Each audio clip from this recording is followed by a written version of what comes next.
Hi, in this video, we want to take a look at the exponential distribution. All right, the exponential distribution, I'm talking about a random variable where the random variable is the amount of time between events. Okay, so something about this, they have to be independent events and we have to have a constant average, constant rate between, for each time. Now, when would we use this? So a big time that we use this is like modeling the amount of time between mechanical failures, or the amount of time until a customer gets in line at a bank, or maybe the amount of time between callers calling into a call center. Okay, so this is used in a lot of different situations. Queuing theory also, we'll use this for situations like survival analysis. This is used in a lot of places. So let's take a look at how do we present the formula for this. All right, the exponential distribution, first and foremost, we have an exponential, right, e to the power of negative lambda x, and then multiplying by x. Okay, and we're talking about time. So negative time doesn't make sense. So we're saying that the time has to be greater than or equal to 0. Okay, so then my cumulative distribution function is 1 minus that e to the negative lambda x. Okay, so if you remember from calculus, anytime I'm dealing with e to the power of something, I have very nice formulas. I have nice derivative formulas. I have nice integration formulas. We are going to exploit those heavily. So if I do the integration aspect, it's pretty quick and easy to get the cumulative distribution function right here. Easy peasy, lemon squeezy. Now our expected value is going to be 1 over lambda, and our variance is going to be 1 over lambda squared. All right, so lambda is called the rate for the random variable. Now, if you look at this for a moment, you realize that I could actually parameterize this slightly different. If I go through and instead I say that I represent my function with 1 over lambda instead of, 1 over theta instead of lambda, I have, negative x divided by lambda, then, my cumulative distribution function changes correspondingly. So instead of lambda, I have 1 over theta. And then my expected value is the theta, and my variance is theta squared. All right, so here, this is called parameterizing by scale. And our parameter is the average time between events. Okay, so up here, if I'm using lambda, I'm parameterizing it by the rate of events overall. And here, I'm parameterizing by the time between events. Either way, we'll get the same results if we do all of our math correctly. There's just usually this version is only useful when we're really just focused on the average time between the events. Mathematically, for most cases, the rate presentation is the one that we use. But they're mathematically equivalent to each other. You'll get no difference in results no meaningful difference in results if you use either one. You just have to be consistent in what you choose. Most of the time, the mathematics is easier with the rate presentation. R also uses rate in their functions. All right, now something that is very, very nice about this distribution is that this is what's called memoryless. Okay, so let's say that we're talking about mechanical failures of an assembly line. Let's say that the assembly line has not had a failure for 5 days.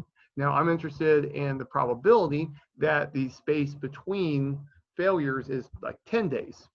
Well, it ends up that if we've already made it to 5, the probability of it reaching 10, given that it's already reached 5, is actually equal to the probability of it reaching 10 minus 5. So what's going on is, if I'm interested in reaching a certain point of time in the future, measured from the past, and I'm somewhere in the middle, I only look at where I'm from to the point I'm interested in. what's going on is that the exponential distribution is always updating itself. It is constantly updating itself as you move along. So the conditional probabilities end up being, computationally very easy to work with. So first and foremost, we're going to need that the probability of x being greater than a particular value is equal to 1 minus the cumulative distribution function, which is just e to the negative lambda x. Okay, so the probability that x is greater than the current time plus time that I'm interested in passing, given, this is a conditional probability, given that we've reached the current time, is going to be equal to conditional probability formula. It's just the probability that it's greater than current time plus the time that I'm interested in passing, and that we exceed current time divided by the probability of reaching current time. Okay, so this is just literally the conditional probability formula right here. All right, well, if I look at this, the probability that x is greater than s plus t and x is greater than t, now when s and t are both positive, this is the probability that x is greater than s plus t, because with s and t positive, if this has happened, if x is greater than these two together, it's automatically greater than t. Okay, so the top simplifies. Now what I'm going to do, I'm going to use the formula I have up here, and I'm going to apply it inside this fraction. So I have e to the negative lambda s plus t up top. On the bottom, I have e to the negative lambda t. Now, when I just simplify that fraction, this becomes e to the negative lambda s. So what this says is that the probability that x is greater than s plus t, given the amount of time that has passed, is equal to the probability that x will be greater than s. All right, so what that's saying is I don't need the conditional probability aspect. I just need to know how far in the future do I want the event to occur. All right, so now there's something called a hazard function. And so we use this to model how long an item will survive, what its lifespan will be. So this might be like an air conditioning system or a dishwasher in a house, something like that. So I want to know the probability that an item will not survive within a given upcoming interval. And this is going to be a relatively small time interval. All right, so to model this, we're going to use something called the hazard rate function. This is also called the failure rate function. And so the hazard rate function is f of t, the probability distribution function, divided by 1 minus the cumulative distribution function. Okay. So now, why is this interesting? Why is this important? All right, well, what we're going to do is I'm interested in the probability that an item is going to fail in the near future, given that it hasn't failed so far. Okay, so I have a dishwasher, and I know that it's survived as long as it has, as long as I've had it, and I want to know what's the probability that's going to fail within the next month. That way I can have an idea of, do I need to buy a new dishwasher? Okay, well, what we're going to do, I'm going to take the conditional probability statement. Oh, and here dt is a small amount of time. So t plus dt is just, the amount is like the point in time I'm interested in knowing if it's going to fail within. So interval t to t plus dt, conditioning on x being greater than t. All right, well, I'm just going to go through. I'm going to use conditional probability formula, nothing special. So I know it's going to be the probability that both of these occur divided by the probability that x is greater than t. And I just write that out here. Nothing special. All right, now I look at this and I realize that if x is greater than t, then over here, x is greater than t, right? This is redundant. So if this occurs, then this one automatically occurs. So this part I can just drop completely and I'll have the same probability. So I go ahead and do that. So now up top, I just have the probability that x is between t and dt.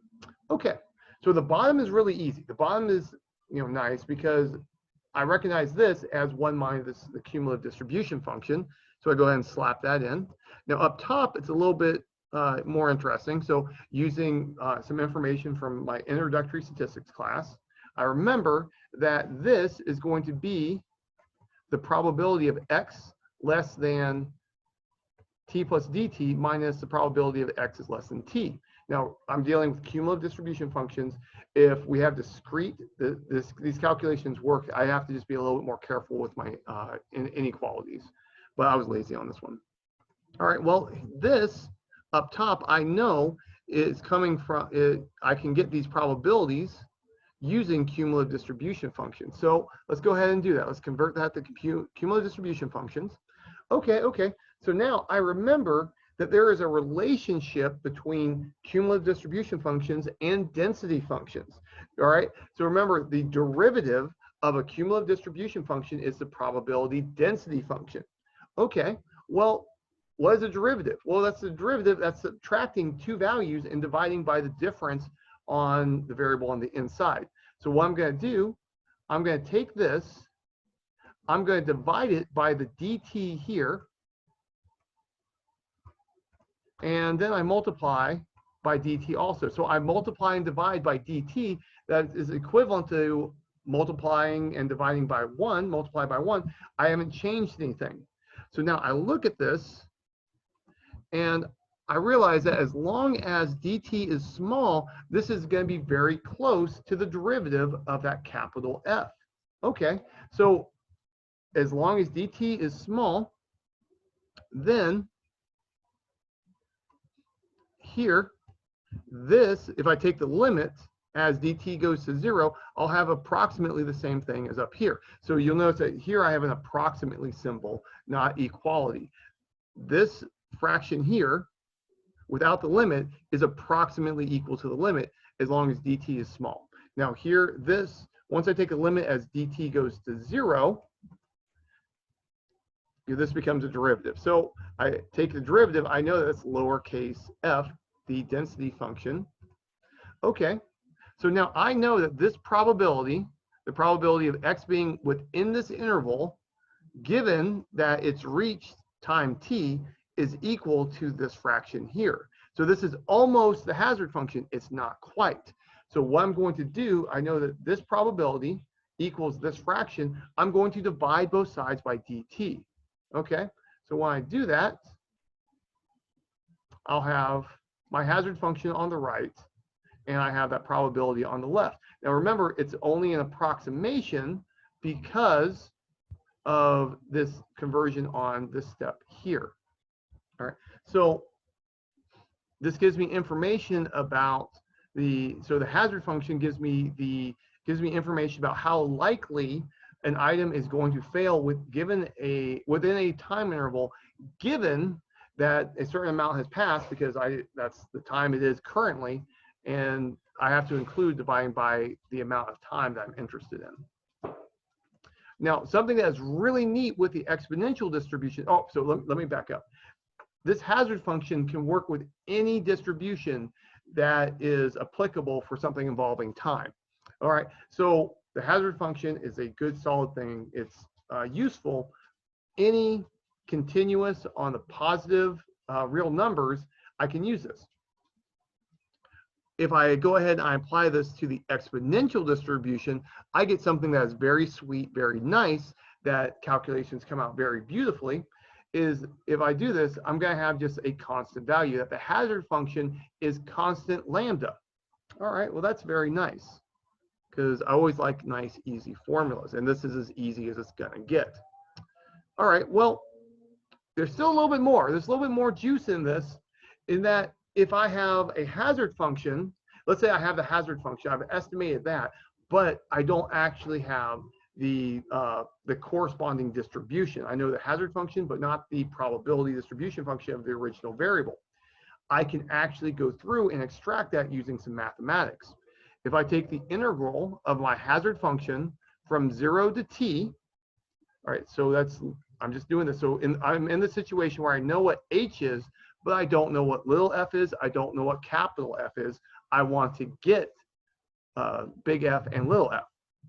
All right, so if I'm in this situation, I know h, and I do some integration from 0 to t, I look at this and I realize that there is a relationship between 1 minus capital F and little f. You know, remember that if I made this a negative up top, I'd have the derivative of the bottom up top. Therefore, this is related to logarithm derivative. All right, using that integration property, I can see that the integral, before I plug in the boundaries, the antiderivative, is negative log of 1 minus capital F. When I plug in 0 and t, the 0, I get 1 minus capital F of 0. Now, we're in the situation where we assume that we're only dealing with the right-hand side of the real number, so 0 or greater. This ends up being 0. This is 1. Log of 1 is 0. This whole part disappears. And then I'm left with this part. And so now I know that the integral from 0 to t of my hazard function is equal to the negative log of the right tail of my cumulative distribution function. Okay, so using inverse functions, boom, I can reconstruct f using my hazard function like this. That's very nice. Now, the next thing we want to talk about are expected values. But hold your horses. I need to go off on a side note before I can dig into expected values. Let's talk about the gamma function. So the gamma function is an important function in theoretical mathematics. And basically at this point, all we care about is it is what it is. Why it's that way, we're not going to worry about it, but here are the properties of it.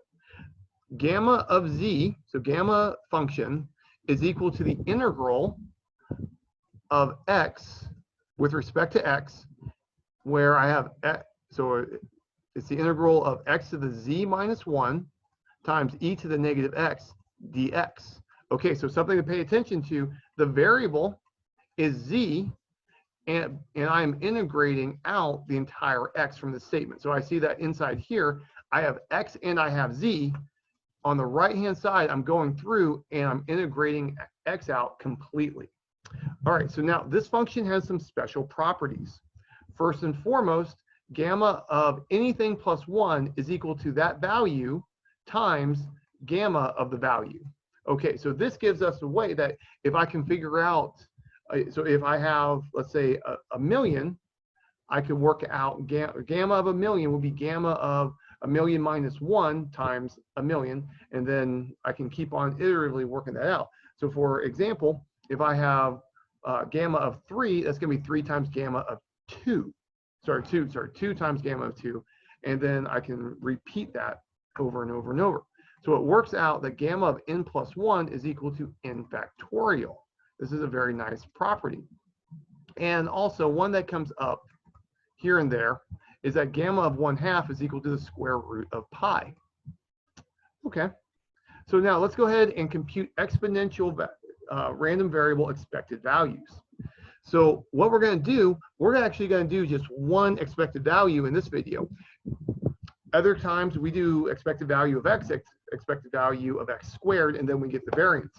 Here we're going to just do it once, and that's going to give us a whole heap and load of expected values. I'm going to do a formula. So I want the expected value of x to the power of n. All right, so this is x to the power of n times the probability distribution function of x. So that's just lambda e to the negative lambda x. And I'm going to be integrating over the entire real line, or from 0 to infinity. Now I look at this, and I go, that looks a lot like the gamma function, but not quite. So I've got a lambda floating around with that x. So if I want to convert this into a gamma function, what I need to do, I need to make sure everywhere I have an x, I have a lambda x instead. Or everywhere I have a lambda x, I have an x instead. One of the two. Well, what we're going to do is I'm going to do u substitution. That's my goal. But first I'm going to leave this alone, because my game plan is I'm going to replace lambda x with a variable u doing u substitution.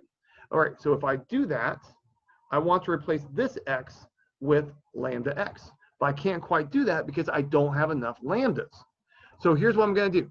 I'm going to multiply and divide by lambda to the n. So notice here, I put a lambda on the inside. This is equivalent to multiplying everything by lambda to the n. All right, well, if I multiply everything by lambda to the n, I've just changed the value, right? Well, what I'm going to do is I'm going to also divide by lambda to the n. What this is equivalent to is multiplying by 1. Multiplying by 1 doesn't change anything.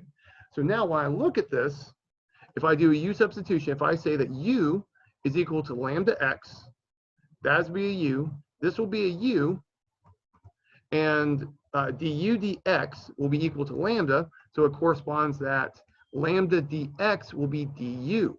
So here, this becomes u, this becomes u, and this becomes du. All right, so what's going on is I'm using a u substitution to make this into a formula that I recognize, that I'm familiar with, and then I'm going to do the conversion. So I'm not actually integrating, I'm making it into an integral formula that I already recognize. And now remember, u substitution is basically reversing the chain rule. For every derivative formula out there, there is an integration formula, and every integration formula gives us a way to solve a differential equation. Kind of a nice fact there. So here, I'm basically reversing chain rule to be able to do integration. That's my trick for this.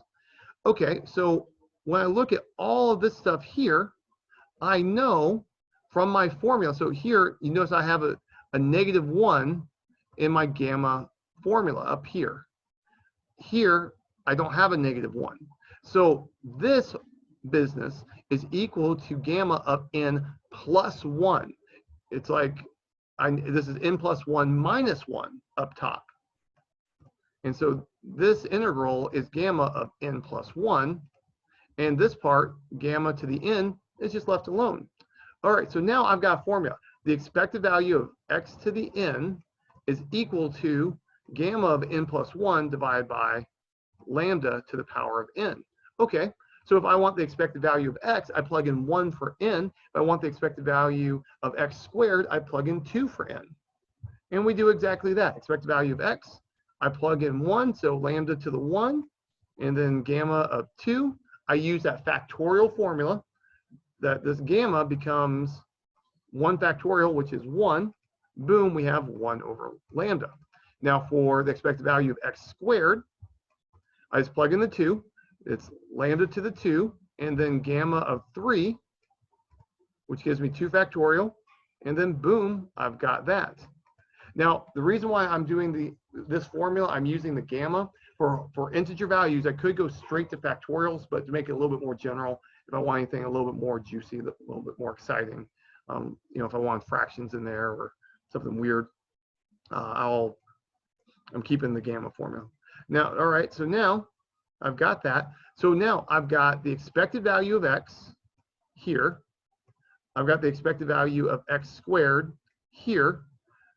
I can use my variance formula to compute the variance. And so boom, all I do is just plug and chug expected value of x squared minus the expected value of x squared. And boom, now I have that variance. Nice. All right. All right, so now let's talk about the exponential distribution in R. All right, so first and foremost, R uses the rate parameterization of the exponential distribution, where mean is equal to 1 over the rate. So if I'm interested in using the scale parameterization, I need to take a reciprocal on that. All right, and of course, just like with all the other R functions, we have D for density, P for cumulative distribution function, Q for quantiles, and R for random number generation. And so if I want to get the density function over some values, so here I'm taking the values 0 to 10 with a step of 0.01. To get the density, I just do DEXP. I put in the X values I want. I put in the rate. Now, R puts in a default rate of 1 in there. So if I don't tell it a rate, it automatically assumes it's 1 for us. And so here I can plot the values, and we can see that this is, as time goes on, the probability gets smaller and smaller and smaller.